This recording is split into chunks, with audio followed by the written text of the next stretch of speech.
खान साहब हुकूमत में आ जाते हैं, फौज का जो बिजनेस है, जो कारोबारी मामलात में मुदाखलत है, जो सर्विंग ऑफिसर्स की, यूनिफॉर्म्ड ऑफिसर्स की, उसको ख़त्म करेंगे। आज उसका सीना भी फट गया।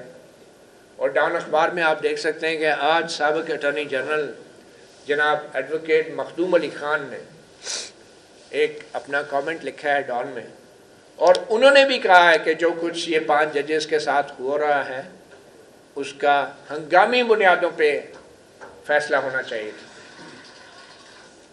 एडवोकेट मखदूम अली खान ने भी कह दिया है कि जो चीफ जस्टिस सरफराज डोगर हैं वो टीम प्लेयर नहीं हैं। एज अ लीडर ये उनकी जिम्मेदारी थी कि अपने जजों को साथ लेकर चलते। मगर अफसोस इस बात का है कि जितने भी प्रोफेशनल जर्नलिस्ट हैं, जितने भी बड़े बड़े लॉयर्स हैं, कॉर्पोरेट लॉयर्स हैं, वो कभी कभी लिख तो देते हैं लेकिन बोलने को तैयार नहीं, साथ चलने को तैयार नहीं होते। सो मच सो कि एडवोकेट मखदूम अली खान जैसे कामयाब बड़े वकला जो हैं वो टीवी पे इंटरव्यू देने के लिए भी तैयार नहीं होते। और शायद फिर बहुत सारे ऐसे सवालात हैं जिनके उनके पास जवाब नहीं है। तो आखिर में मैं बस मुख्तसर ये बात करूँगा, बल्कि बात होती भी रहती है सीनियर वकला से भी, सलमान राजा साहब से भी और दीगर से भी, कि अभी तक जो पीटीआई बतौर एक सियासी जमात है, देखिए नून लीग या पीपल्स पार्टी उनका इंतखाबी, अब तो आपको पता है ना कि इंतखाबी मंशूर पे भी अब बहस नहीं होती। एक ज़माना था कि जब लोग इंतखाबी मंशूर के ऊपर बात करते थे, इलेक्शन से पहले टीवी चैनल्स पे प्रोग्राम करते थे।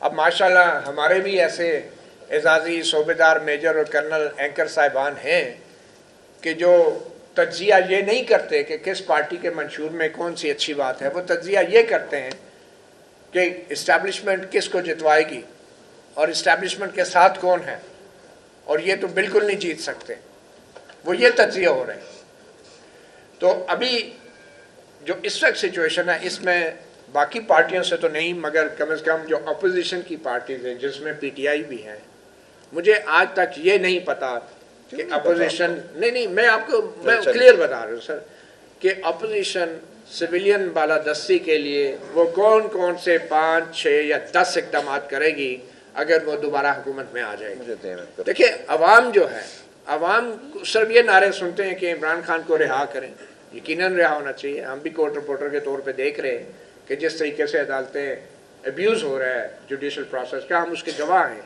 मगर इसके बाद लोगों के अंदर बहस सिर्फ ये नहीं होनी चाहिए कि एक सियासतदान को जेल से बाहर निकाल दिया जाए, और हर बंदा सवाल भी यही कर रहा है। बहस ये होनी चाहिए कि सिविलियन बालादस्ती को कैसे यकीनी बनाएगी कोई भी सियासी जमात, और मेरे ख्याल में वो इस बात से सिविलियन बालादस्ती नहीं होगी कि जेल से पैगाम आए कि हम इस्टेब्लिशमेंट से मुज़ाकरात करेंगे। आप मुज़ाकरात जो भी करें, लेकिन कोई ऐसा एक्शन प्लान तो दें ना लोगों को जिसके ऊपर लोग सोचें, बात करें। मिसाल के तौर पे सिविलियन बालादस्ती कैसे कायम होगी कि अगर अब दोबारा खान साहब हुकूमत में आ जाते हैं तो किसी को क्या गारंटी है, क्या ऐसी एश्योरेंस है कि वो वापस आके जो जमहूरियत है और सिविलियन बालादस्ती है उसको बहाल करेंगे। उसके लिए मैं 2-3 मिसालें दे दूँ।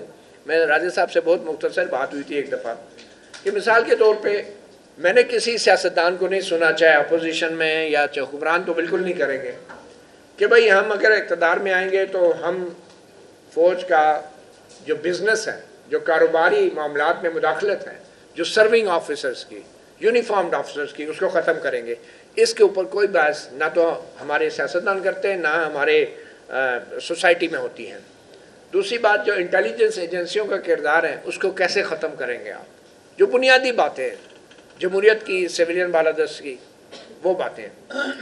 तीसरी बात कि पार्लियामेंट के अंदर, कानून साजी के अंदर एजेंसीज का या फ़ौज की जो मुदाखलत है, या अदलिया के अंदर जजों के साथ जो हुआ, 6 जजों ने ख़त लिखा, उस ख़त को लेकर कौन सी सियासी जमात ने उसके हवाले से बतौर एक सियासी जमात कोई ऐसी तजावीज़ दी हैं कि इन लोगों के साथ क्या होना चाहिए और चीफ जस्टिस को क्या करना चाहिए।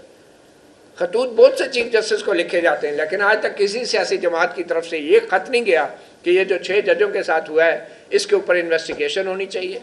कोई पार्टी یا کوئی وکلا کا فورم یہ درخواست لے کے سپریم کورٹ میں نہیں گیا، ہائی کورٹ میں ریٹ میں نہیں گیا کہ حکومت کو ان سنگین معاملات کے اوپر جوڈیشل کمیشن بنانا چاہیے.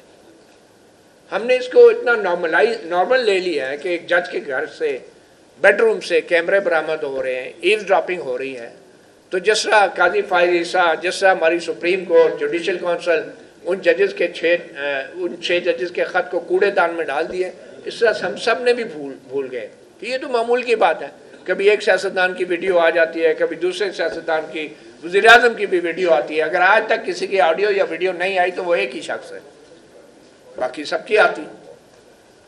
ہم ان چیزوں کو ہماری پولیٹیکل پارٹی سیریس نہیں لیتی، اور اس حوالے سے میں سمجھتا ہوں کہ اب بطور اپوزیشن جماعت پی ٹی آئی کو کم از کم ایک اپنا ایکشن پلان دیں تاکہ لوگوں کو پتہ چلے کہ جب خان صاحب اگر دوبارہ حکومت میں آتے ہیں یا ایون پی ٹی آئی آتی ہے تو وہ پہلے 100 دنوں میں کیا کیا ایسے کام کریں گے کہ جس سے لوگوں کو تسلی ہو جائے کہ اس قوم کے مینڈیٹ کے ساتھ وہ کچھ نہیں ہوگا جو 78 سال سے ہو رہا ہے. بہت شکریہ.